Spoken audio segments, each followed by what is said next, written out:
This is the web transmission service of the Royal Canadian Military Institute.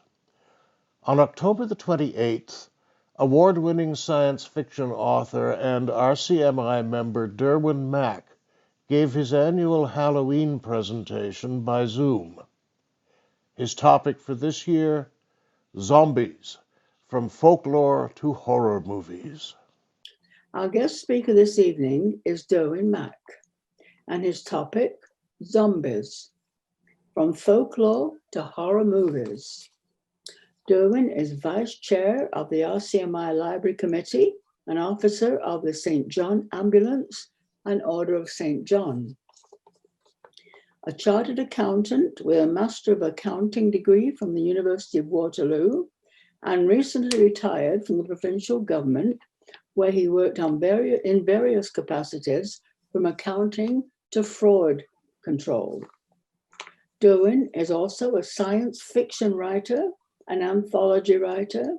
He's won 2 Aurora Awards, Canada's National Award for Science Fiction Writing, and the Alberta Publishing Award.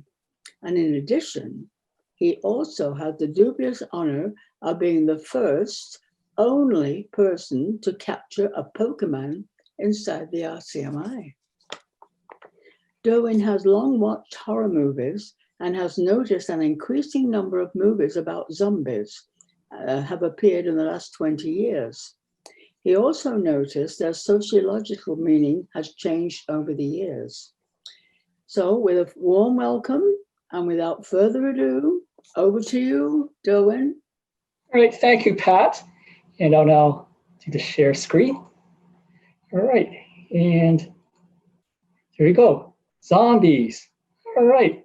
So zombies, they've been in folklore and the movies recently for quite a while. And when we think of zombies today, this is what we typically think about. People who have died and they've come back from the dead, right? And you know, they're usually malevolent. They don't have a lot of intelligence, but they do know how to hunt down living people and kill them and eat their brains. And there are numerous movies and TV shows where this is the image of the zombie. But this is not how the zombie concept originated. To see how zombies originated, you have to go back to their origin, which was in Haiti. And North American and Western society have largely forgotten the zombie's origin in Haitian folklore.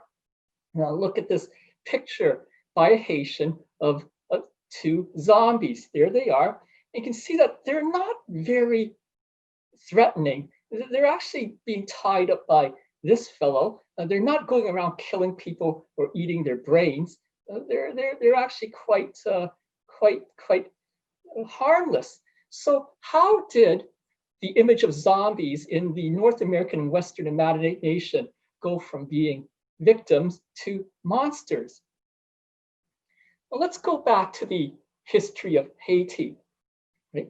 In 1492, on his first voyage, Columbus arrived at an island called Haiti.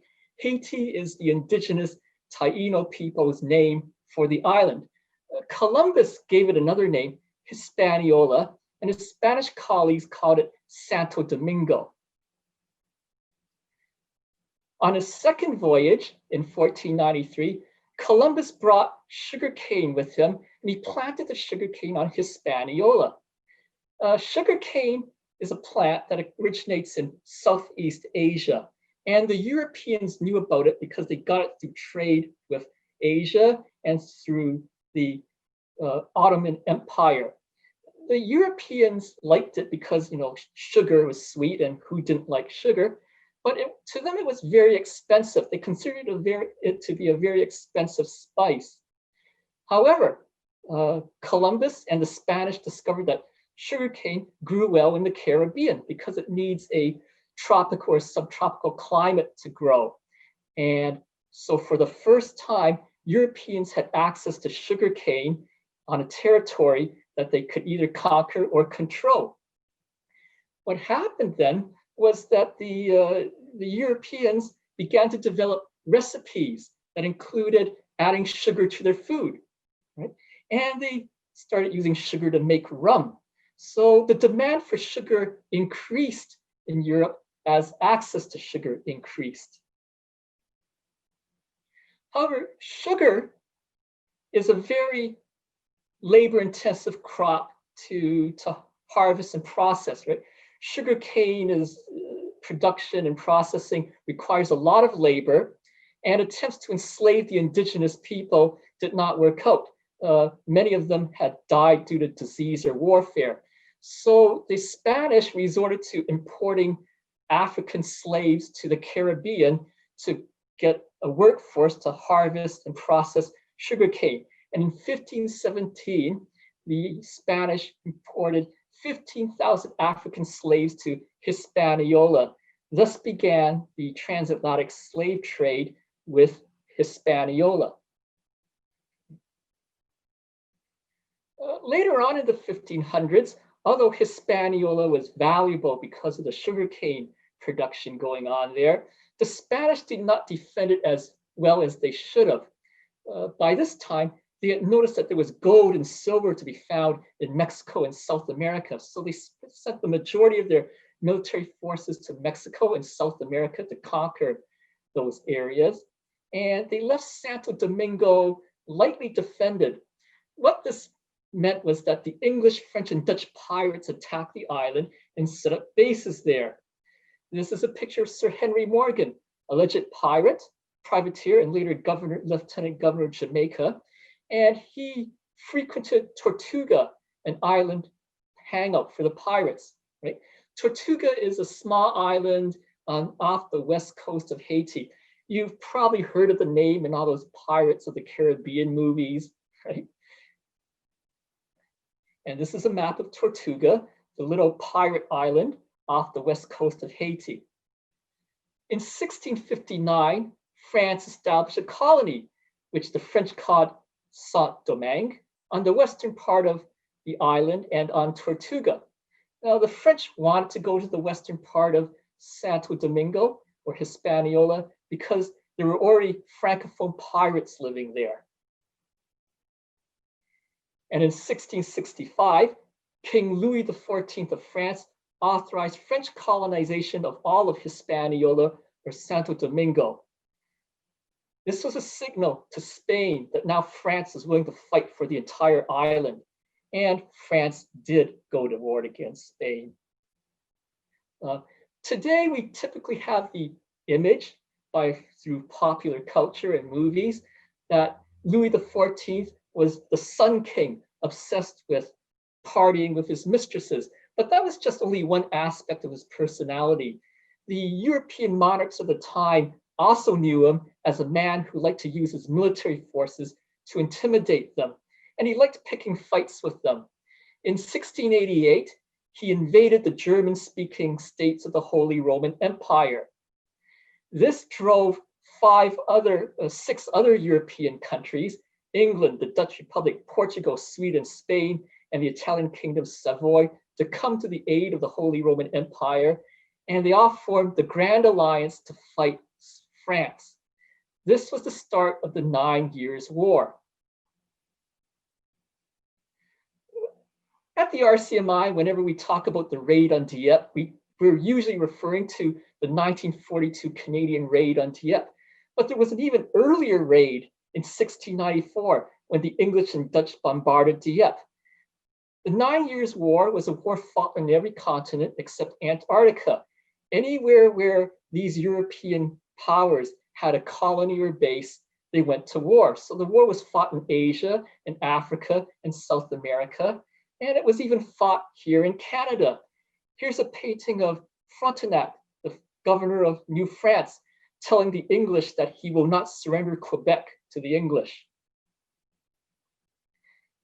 But the war was long and costly, and no side gained an advantage over the other. So in 1697, they signed the Treaty of Ryswick, which gave the western half of the island of Hispaniola or Santo Domingo to France, right? And this is a map after the partition of the island. And you can see that this is the beginning of the two modern countries of Haiti on the west side and the Dominican Republic on the east side. Well, now that the French had uncontested control over the western side of the island, they could build as many sugar plantations as they wanted. And in between 1700 and 1704, the French built over 100 sugar plantations on Saint-Domingue. This increased the demand for African slaves, so the French imported more and more slaves. Also at this time, the Europeans discovered a new beverage, and that was coffee. Coffee originated in the Arab countries, and the Arabs brought coffee to Indonesia and Java. At this time, the Europeans discovered coffee because the Dutch East India Company and the British East India Company went over to Asia, found coffee in Indonesia and Java, brought it back, and discovered that this beverage was very popular with Europeans, and it led to a whole coffee culture in Europe. This is a painting or a print of a London coffee house. Europeans built coffee houses where people could go and drink coffee, read newspapers and magazines, and discuss and debate the politics and issues of the day. In 1657, coffee arrived in France, and like in the rest of Europe, coffee became wildly popular. So the French began growing coffee on Saint-Domingue. Well, this increased the demand for more slaves, right? And the more people demanded coffee, the more they also wanted sugar, because that's a sweetener that many people used in their coffee. And this led to the demand for even more slaves from Africa. By the 1750s, the French colonies of the Caribbean were producing 60% of the world's coffee, and sugar amounted to 1/3 of the European economy. But this had a very terrible effect on the lives of 10 million Africans. That was the number that is estimated to have been transported to the Western Hemisphere in the transatlantic slave trade. Conditions were especially brutal on Saint-Domingue. 50% of the slaves imported to the French colony there were dead within 2 years, right? And the numbers imported were just phenomenal. In 1787 alone, the French imported 20,000 slaves to Saint-Domingue, right? In 1789, on the eve of the French Revolution, the population had become lopsided. There were 500,000 African slaves, 32,000 European colonists, and 24,000 gens de couleur. The gens de couleur were people of mixed African and European descent. They formed a part of the society, a rather important part of the society. They were free, and they held middle-class occupations, and many of them had education. A lot of them were educated in France. However, although they were free, they were not equal. They did not have all the rights of the Europeans, and this would cause trouble later on. In this environment, the Black slaves developed a folklore about a type of creature called the zombie, right? In Haitian Creole, it's called zombie. In Haitian French, it's called zombie. In Haitian Creole, it's called the zombie. Right? And the word is derived from 3 words from the Congo language, a language from West Africa. It's derived from the word Nzambi, which is loosely translated to as God. It's also derived from the Congo word Zumbi, which means a fetish or an object of supernatural powers, and also from the Congo word Nzumbi, which means ghost or revenant or body without a soul. And here's another Haitian painting of a man leading 2 zombies away. The slaves developed a folklore that slaves who died would go to an afterlife in a paradise called Guinea. Guinea is the name that they remember as being a place in Africa, right? There actually is a place called Guinea in Africa. However, they picked up some ideas from their white masters who were Roman Catholics, and they also developed the idea that those slaves who committed suicide would be doomed to walk the island as soulless, mindless bodies. And unfortunately, there was also no shortage of slave owners who are eager to re-enslave the walking dead and put them back to work. And thus, the original zombie in Haitian culture was not a bloodthirsty, dangerous monster who came to kill people and eat their brains. No, the zombie in Haitian culture is a slave who cannot escape slavery even after death. The zombie symbolized the African slaves' fear that they could never escape slavery. Not even death would be a release for them. Thus, the zombie was a victim, not a monster.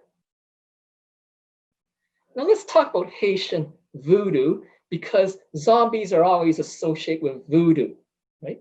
And voodoo is one of several African diaspora religions that emerged in the Western Hemisphere. In places where the Black African slave population outnumbered their white masters, the Africans could keep some of their traditions because it was impossible for the white masters or plantation owners to watch every slave all the time. So they could secretly carry on some of their traditions and keep some of their language, right? And voodoo is a religion that emerged on Saint-Domingue or Hispaniola, right? It's a syncretic religion. What syncretic means is that it combines aspects of different religions, in this case, several West African religions, and Roman Catholicism, which they observed from the plantation owners, right? And you see this emergence of a syncretic African diaspora religion in several Caribbean and South American countries where the African slaves outnumbered the plantation owners and the other whites, right? It didn't happen in the 13 American colonies because there the population ratio was shifted the other way. The whites outnumbered the blacks. However, in Louisiana, which was a French colony, there was a version of voodoo called Louisiana voodoo. Today, a lot of people spell voodoo in the Haitian sense, V-O-D-O-U, because to spell it V-O-O-D-O-O would cause confusion with the Louisiana brand of voodoo. Let's talk about what voodoo is and isn't, because it's probably one of the most misunderstood religions in the world. In the Western and European imagination, we typically think of voodoo involving voodoo dolls and human sacrifice and hexing and satanic rituals and so-called black magic. Nothing could be further from the truth. These are not part of voodoo. These are all things that people imagined were part of voodoo. Now, in West Africa, there are fetish dolls, wooden dolls with little holes in them, and people would stick wooden pegs into those holes. But those dolls were not used to inflict harm or pain on other people. Instead, those dolls were used for healing. If there was a part of the body that did not feel well, another person would stick a peg into that doll and stick the peg into the place where it was hurting in the patient, hoping that that would, relieve the pain or get rid of the illness that afflicted the patient, right? But unfortunately, Europeans observing this practice jumped to the conclusion that these dolls were being used for harm or for satanic purposes. Nonetheless, people know how to cater for tourists and get the money. So now there are actually people who make and sell voodoo dolls to the tourists in New Orleans. Now in 1789, the revolution broke out in France, right? And word of this revolution traveled fast to Saint-Domingue and Hispaniola. People tend to think that communication was slow back then, and sometimes it could be. But remember, this was a very busy island in the Caribbean, so there were constantly ships going between that island and France throughout the week, right? And the sailors, oftentimes the first people they would meet would be slaves to unload the cargo of the ship. So they talked to the slaves, and the slaves talked to other people, and soon everybody on the island knew that a revolution had occurred in France. Now, the new revolutionary government was quite liberal in some ideas, and it decided to give citizenship to the gens de couleur who had 2 free parents. Right? Unfortunately, the colonial governor and the plantation owners opposed this new law. And so the white plantation owners fought the gens de couleur. And a little small-scale war broke out on Saint-Domingue. By 1791, the situation on the island had gotten so chaotic that the Black slaves saw an opportunity to fight for their own freedom. 200 of them gathered at a place called Bois Cayman to plot a rebellion against the plantation owners. And at this ceremony, a voodoo priest named Dutty Boukman predicted that the revolution would be successful. And they killed a pig and drained its blood and drank the blood. They called that the communion. It was their version of the Holy Communion of the plantation owners in the Roman Catholic Church. Right? And this was the beginning of the Haitian Revolution. There's a Haitian painting showing the ceremony at Bois Cayman with the communion about to begin. It was an incredibly well-planned plot because 1,000 slaves managed to keep it secret for 1 week. And on the evening of August 21st, they all rose against their slave masters simultaneously on the same night and attacked them and set fire to the plantations and the sugar processing mills. Thus began the revolution. It was a very long revolution. It took 13 years, but by 1804, the slaves had achieved their independence, declared Saint-Domingue to be an independent country called Haiti. They renamed it Haiti in honor of the indigenous Taino inhabitants of the island. However, although the Haitians were now free and independent, the zombie did not disappear from Haitian culture. Because although they were free and independent, they still remained poor. Independent Haiti was a society of ex-slaves without education and a small number of free gens de couleur who became the ruling elite. Unfortunately, they had no role model on how to create a free society. They were the first slave society to actually achieve independence. Also, Haiti was a country with no industry except for sugarcane and coffee plantations, many of which were ruined in the revolution. And also, there were no European powers who wanted to help Haiti. They were frightened of slave rebellions in their own colonies, and the United States, which was a slave-owning country, certainly was not going to help the new country.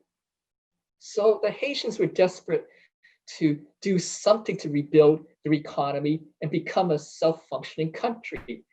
And at several times in Haitian history, they've resorted to or considered going back to forced labor. Toussaint Louverture, one of the early leaders of the revolution, forced former slaves to return to work at plantations for low wages. He wanted to redevelop the sugar cane and coffee industries so that they could export those crops and rebuild their economy. But most people wanted to farm for themselves and their families, not for export to other countries. Another Haitian leader, King Henri I, imposed forced labor in lieu of taxes. Both of these leaders would suffer great unpopularity and get overthrown for their efforts. Thus, the zombie, the symbol of eternal slavery, renamed in Haitian culture. Also around this time, a second type of zombie emerged in Haitian culture. And this was a zombie who wasn't a dead person who got resurrected, but this is a living person who was turned into a mindless, docile slave, right? And this was a zombie created by a bokor. Well, now what's a bokor? A bokor is a witch for hire, right? And there were several people in Haiti at this time who called themselves bokors. They practiced a form of witchcraft or claimed to, right? And the Haitians thought that the bokors would turn living people into zombies, brainless, mindless people who still do manual labor. Now, outside of Haiti, there's a misconception that Bokors are voodoo priests. They are not. Bokors are witches. They are not priests. Right? There's also a misconception that zombies are a major part of voodoo. They are not. Although voodoo does acknowledge that zombies are possible and they do exist, they are really just a peripheral part of the religion. To put things in perspective, in Christianity and Roman Catholicism, we do have the concept of satanic possession, and it's theoretically possible that priests can perform exorcisms. But seriously, how many people have you met who were truly possessed by the devil? And how many priests have actually performed an exorcism? I bet you for most of us, the answer is 0. And if your answer is above 0, I really want to talk to you to find out what had happened, right? So zombies are like satanic possession and exorcism in North American culture. Theoretically, it's part of the religion, but it's very much peripheral. Nonetheless, they are sensationalized outside of Haiti. Haiti was and still is a very troubled country. Take an entire lecture of its own to explain why Haiti has had so many political and economic and social problems. And there have been several US military interventions in Haiti. The longest one ran from 1950 to 1934, 19 years when the US military occupied Haiti.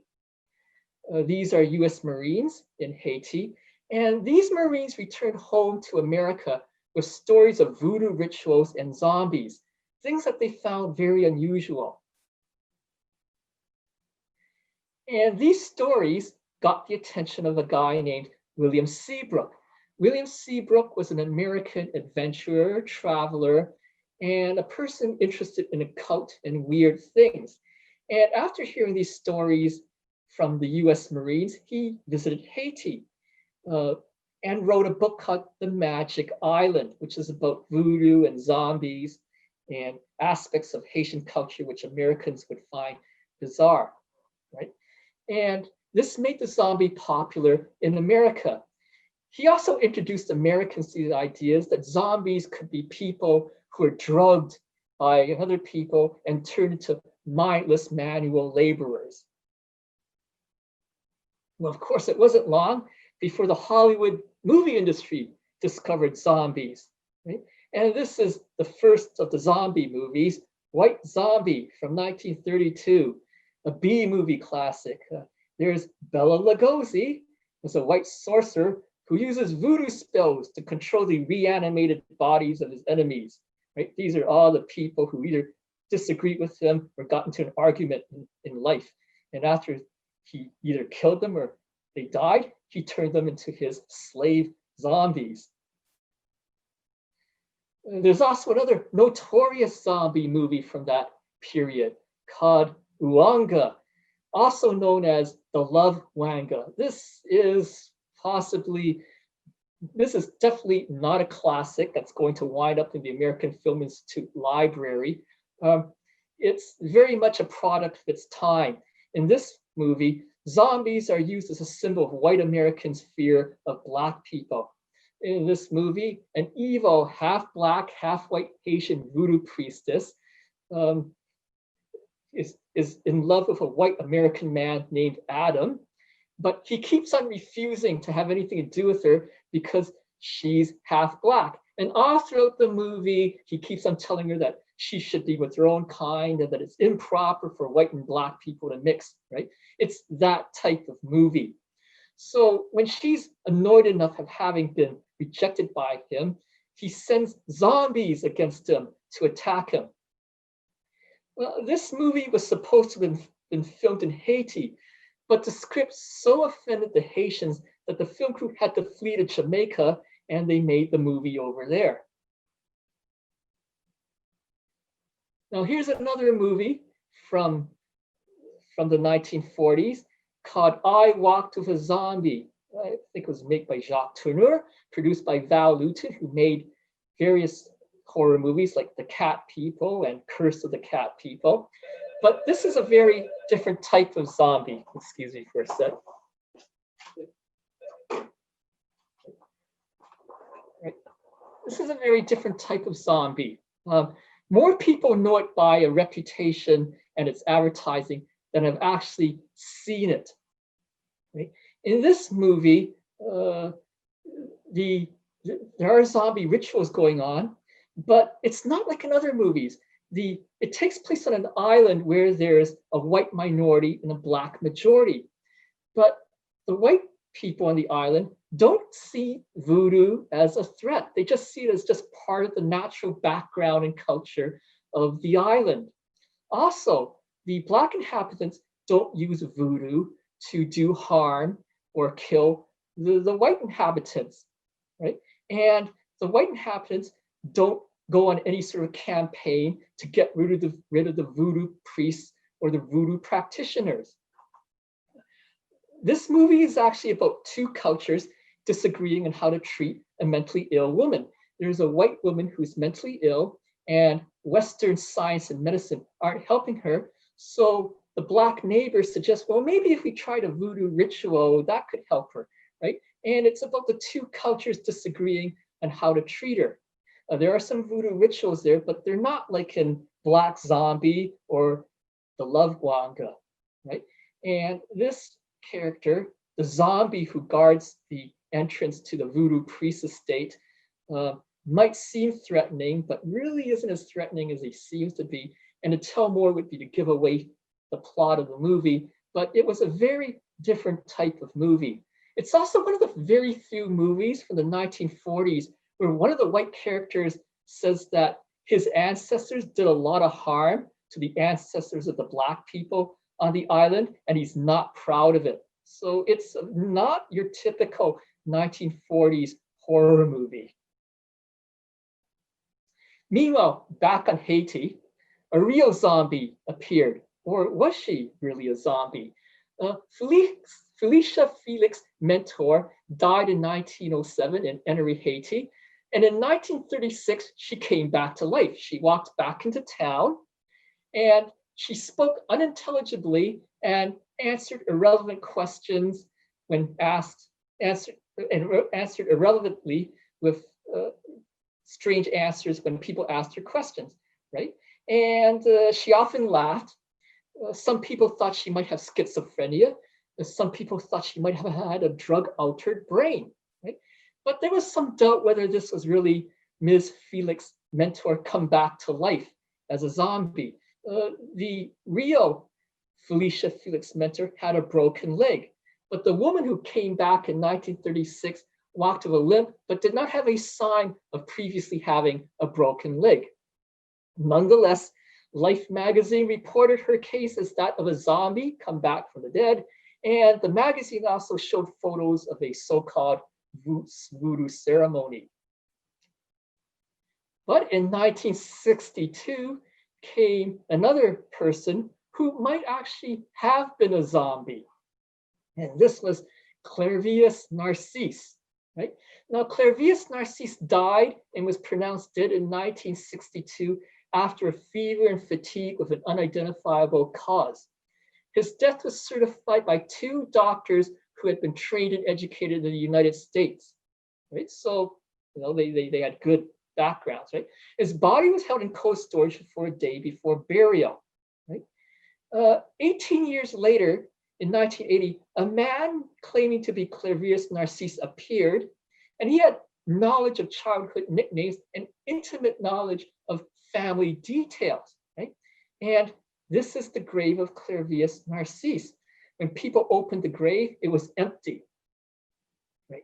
Now, Narcisse claimed that he didn't actually die. He claimed that a Bokor had drugged him into a death-like state, and before the stone was permanently put in place, people came and dug him up and used him as a zombie slave for 2 years. He blames his brother for this because both he and his brother had inherited land from a relative, and the brother wanted Clairvius to sell the land to him. Clairvius refused, and Clairvius claims that the brother got the Bokor to turn him into a zombie, right? So was this truly a case of a person who was turned into a zombie by a strange potion and put into a trance-like state and then turned into a mindless laborer? Maybe, maybe not. What is known, though, is that the grave was empty when people opened it. Now, let's go back to the 1930s. This is Zora Neale Thurston, and Zora Neale Thurston was an author and folklorist of the Harlem Renaissance. The Harlem Renaissance was a great period of cultural, literary, and artistic growth in Harlem, New York. And Zora Neale Thurston researched the religions and rituals of Haiti and Jamaica. She wrote a book called Tell My Horse, Voodoo and Life in Haiti and Jamaica. She thought, and after interviewing and doing her research in Haiti and Jamaica, she wrote that the chemical tetrodotoxin could cause paralysis and was being used in a drug to turn people into zombies. Now, what's tetrodotoxin? Tetrodotoxin is a chemical found in pufferfish. That's why eating pufferfish is a very risky thing to do. If it's not prepared properly, you could ingest this chemical and die. Right? It can cause paralysis and kill people, but can it really be used to create a death-like coma and paralysis from which victims can be revived? Because most people who get tetrodotoxin from pufferfish wind up dead. Well, this theory resurfaced with Wade Davis, and Wade Davis is a Canadian anthropologist and ethnobotanist. An ethnobotanist is a person who studies how plants have changed societies and cultures.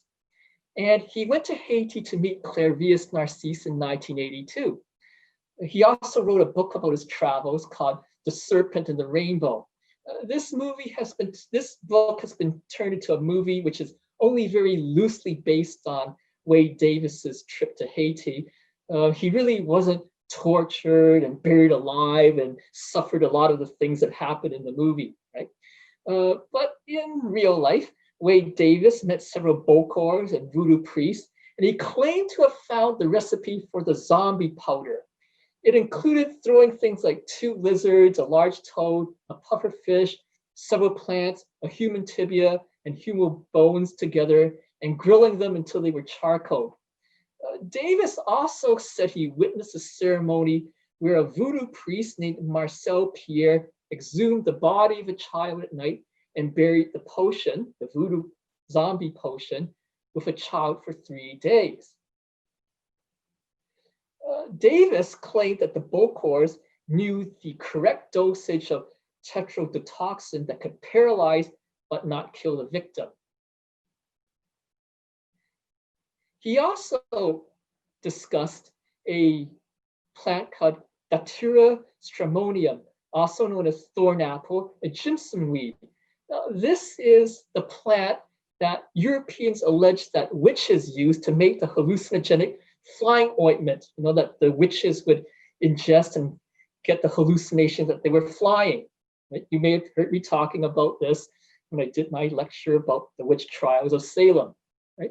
And datura stramonium can cause hallucinations, delirium, bizarre behavior, and amnesia. Right? Well, Wade Davis said that this was the plant or drug that was used to keep the revived victim in a zombie-like state after he had been, resurrected, so to speak.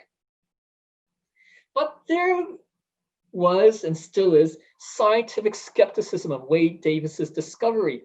The samples of zombie powder that he brought back to Canada, the United States, had little or no tetrodotoxin inside them. Also, some pharmacologists accused him of ignoring research that did not prove that datura stramonium could be used to keep people susceptible to mind control but physically active over an extended period. Eventually, people on this drug come out of it. But there's no proof that they could be kept on this drug in a sort of zombie-like state for 2 years or longer, right? Also, there's some suspicion that Marcel Pierre, the so-called voodoo priest who performed various ceremonies for Wade Davis, was a sort of fraudster or a faker. He haggled with Davis over how much money would it cost. And people in the island say that he staged the ceremony with the dead child for the entertainment of the tourists. Also, although Wade Davis spent this whole trip to Haiti to look for a real zombie, he did not witness a zombie raising ceremony. So there's some skepticism of his discoveries. At this point, we might ask, has anyone met an actual zombie?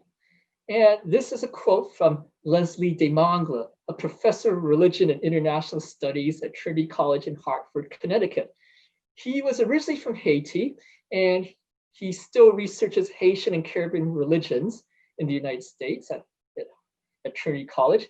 He wrote a book called The Faces of the Gods, Vodou and Roman Catholicism. And Professor Desmangles said, you hear stories all the time, but you can never find an actual zombie. However, zombies have persisted in the North American imagination. By the 1950s, there were sci-fi zombies, right?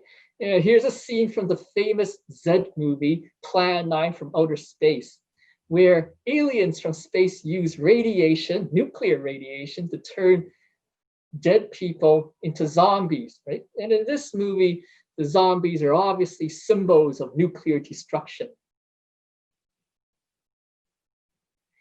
And in 1968, a low-budget movie director named George Romero made a movie called Night of the Living Dead. Right? And this was the first modern American zombie movie, right? Of the new type of zombie. Nothing to do with Haiti, nothing to do with voodoo. In this movie, zombies are flesh-eating monsters who are brought back from the dead by radiation from a space probe. Right? So here we see a movie where the zombies have nothing to do with voodoo, they have nothing to do with Haiti, they have nothing to do with witch doctors, but they are not mindless,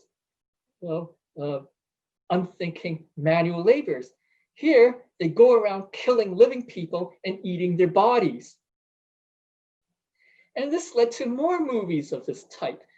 Zombie movies started making money. And in 1978, Romero made a sequel called Dawn of the Dead, where the survivors are holed up in a shopping mall. They have to defend the shopping mall from a zombie attack. Right? And this led to a peculiar wave of zombie movies throughout the 1970s and 1980s made in Italy. Italian film directors and producers realized that there was money to be made in low-budget zombie movies, right? And this is a poster for one of them, Zombie 2, also known as Zombie, directed by Lucio Fulci in 1979. In North America, it was falsely advertised as a sequel to Dawn of the Dead. Right? It starred Tisa Farrow, the younger and less successful sister of Mia Farrow. Tisa Farrow never made another movie after 1980. Right? I have a personal story about this movie. I went to see it in a movie theater in Kitchener, Ontario in 1980. Right? And for some reason, the movie theater owner thought it was a good idea to show it with 2 Three Stooges shorts. Right? I have no reason why he thought the Three Stooges and an Italian zombie movie would be a good mix of films, but he showed them anyway. And I enjoyed the Three Stooges films and the zombie movie, as did the 2 other people in the audience. And there's Tisa Farrow before she meets the zombies in Zombie 2. Over the last 20 years, there has been a big boom in zombie movies. There isn't a single month when there isn't a new zombie movie that goes to the theaters or right to DVD or a streaming service. There's always some zombie TV show going on. Right? Here's a scene from the remake of Dawn of the Dead, again, a Romero movie, filmed in Toronto. And there's several reasons why zombie movies are so popular, right? First, they're cheap to make. You don't need Star Wars style visual effects. What you do need are a lot of extras and makeup on them. And the cast, the majority of the cast don't have to memorize lines. They just have to, stand around and run around and look menacing, right? And actors who don't have to memorize lines are cheaper to hire than the actors who have lines, right? So, zombie movies are cheap to make. People like watching them, and so that's why there's a boom in zombie movies.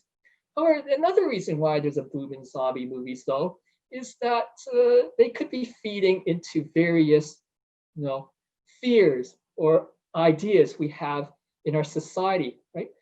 A lot of science fiction and horror movies aren't really about the future. They aren't really about monsters. They're actually about things going on in society right now. And there are a lot of different tropes or cliches that have emerged out of the modern zombie movie. First is the so-called zombie apocalypse. That's a plague or virus that turns people into zombies. Right? Another trope is that the zombies eat human flesh, especially the brains. They're not like the original Haitian zombies, which are just poor, unfortunate people forced into slavery. These zombies, are out to kill you and eat your brains. Also, the zombies are the monsters and aggressors, not victims. Right? Another trope or cliche is that the uninfected survivors are usually middle-class people who huddle together and defend themselves against the zombie hordes. And I've noticed this in a lot of the movies, that most of the uninfected people are white. Ethnic minorities don't last long in zombie movies, right? Also, zombie movies are probably very popular with Second Amendment and gun rights advocates. The zombies are killed by shooting and by no other method. There's no other method of killing them, right? So all the survivors are required to carry guns, right? And the other trope is that nobody in a zombie movie is working on a cure for that plague that created the zombies. Because if someone found a cure, that would be the end of the movie. So what does the zombie symbolize to American audiences today? Well, it depends on the movie, but each zombie movie has some sort of symbolism in them. Sometimes a zombie symbolizes the poor in the class struggle against the rich. I remember one movie reviewer calling zombies the lumpen proletariat of the monster movie. They're not the aristocrats like the vampires. They're not the academic philosophers like Frankenstein and his monster. And they're not the, sort of working class monster like the werewolf. The zombies are really the lower classes, right? And the movie Dawn of the Dead, in 1978, remade in 2004, the middle class survivors have to defend a shopping mall full of consumer goods from hordes of zombies. Right? So in a way, the zombies represent the poor rising up against the middle class or the wealthy. This symbolism becomes even more obvious in the movie Land of the Dead, where the zombies attack a luxury condo. In this movie, the wealthy survivors have created their own city within a luxury condo, and they have their own militia, and they force the poor people to live in a slum. And meanwhile, the zombies are trying to enter the luxury condo. Some zombie movies seem to have a sort of racial symbolism in them. The zombies can represent immigrants and minorities that some white people don't like. A lot of people have wondered about the use of the wall around Jerusalem or Israel in the Brad Pitt movie World War Z. Right? In that movie, the whole world is falling apart and getting infected due to the zombie apocalypse, except for Israel, because Israel has built a wall around it to keep out the zombies. But they do let, white middle-class Americans like Brad Pitt into Israel, right? So a lot of people have seen a lot of symbolism in that wall, that the wall in World War Z symbolizes the wall to keep out immigrants and minorities. And also some people see zombie movies as being, tributes to the Second Amendment and gun ownership. Nobody ever argues about gun laws in zombie movies. The survivors simply just pick up guns and shoot people, mostly zombies, right? So it's not like the Star Trek spin-offs where they fret about how to negotiate with the other galactic empire or with the people of that planet. In zombie movies, you don't negotiate, you just pick up a gun and point it at the person you don't like. Zombies also symbolize disease, right? And it's no coincidence that there was a zombie movie trend in the late 1970s and 1980s when AIDS first appeared. Here's a poster from the British movie 28 Days Later, which is a phrase I thought I'd hear only in horror movies and science fiction movies, but now we're hearing it in real life. 28 Days Later is a British movie, but it played well in America. That biohazard symbol on the poster says it all. And zombies also represent disease in the Resident Evil movies. So some of us movie fans have theorized that the modern zombie movie symbolizes white middle class right-wing wish fulfillment. Despite the hardships that the survivors suffer, there are some things that some segments of white middle class, very right-wing society might find appealing about the zombie apocalypse. The survivors live in camps or condo buildings or shopping malls with people from their own social class. And they get to decide who lives in their community. There's no forced integration with other classes or ethnic groups or political factions whom they don't like. They don't need to negotiate with the enemy, or being the zombies, they just need to shoot them. As I've mentioned, there's no gun control. And even better, the enemy or the zombies don't have guns. But there are exceptions to these tropes. There's a TV series, or there was a TV series called iZombie, where a zombie is a coroner or forensic investigator. And this is a movie that came out, premiered at the Toronto International Film Festival last year, called Blood Quantum. In this movie, a indigenous Mi'kmaq reservation in Quebec has to fight off hordes of invading white zombies. In the plot, indigenous people are immune from the plague that turns people into zombies. So they have to defend their reservation against white people trying to get in, as well as all the zombies on the outside who are trying to attack them. Right? There's some obvious political symbolism in this movie. This was one of the most highly anticipated Canadian movies to go to theaters in the spring, but unfortunately we got a real pandemic which prevented the movie from going to the theaters, so it went straight to streaming on Crave. Also, last year, there was a French movie called Zombie Child, which is one of the few movies of modern times to depict zombies as enslaved victims.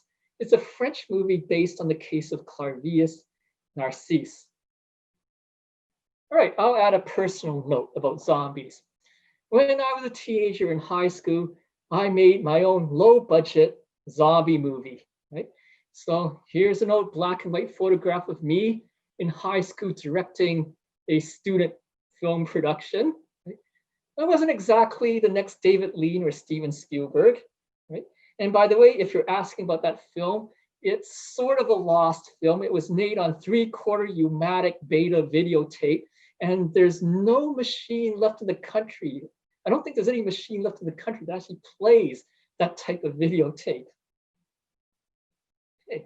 So that's been my lecture on how zombies have gone from being a victim and symbol of Haitian slavery to being a monster and symbol of American fears.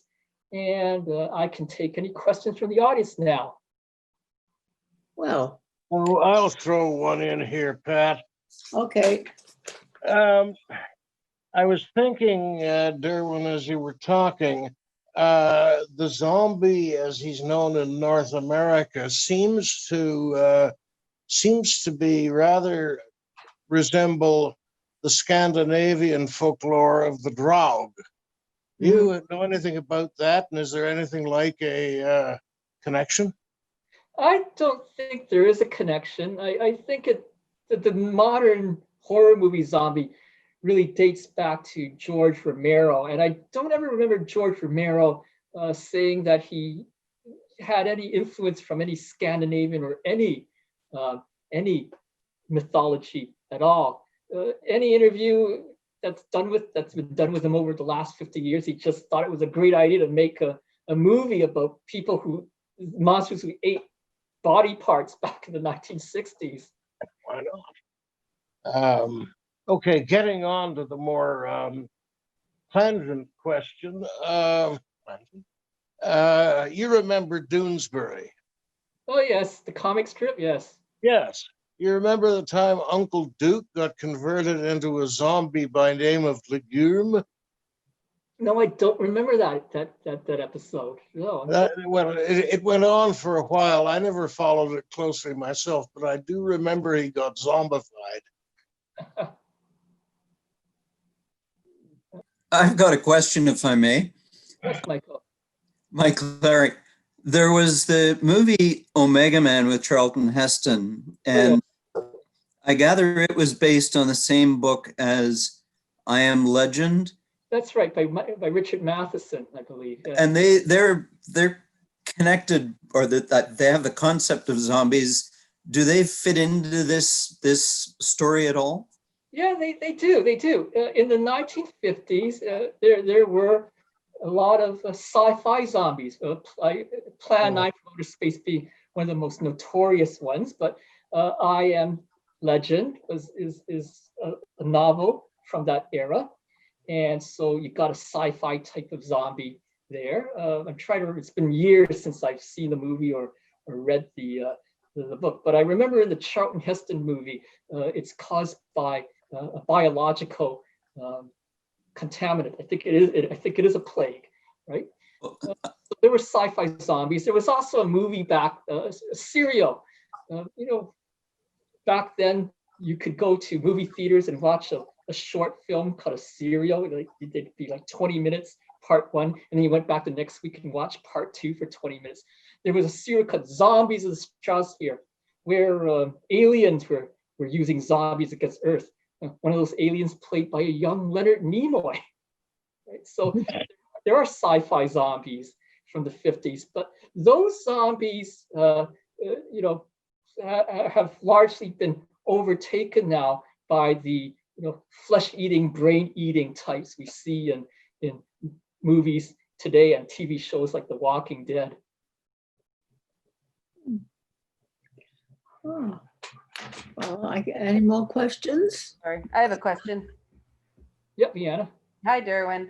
How do you think the fact that we're living through an actual pandemic now with COVID-19, how do you think it'll affect popularity of zombie fiction, the telling of zombies? Do you think that this real life global disease will add to the lore, or will people just be like, I don't want to see that for a while? Well, first, there's not a lot of zombies being made right now, but that's because it's impossible to use social distancing when making a zombie movie. Like, people are grabbing each other and so on, right? I might be wrong in this because we don't know. It's hard to always predict pop culture trends, but I think that we will not be seeing a big outpouring of zombie movies at the end of the pandemic. Zombie movies are fun and enjoyable when they were imaginary, but we have a real life pandemic going on.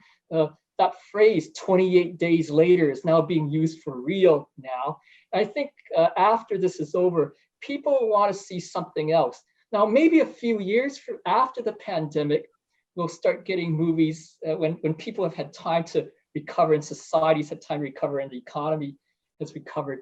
We might see movies about plagues, pandemics, and so on.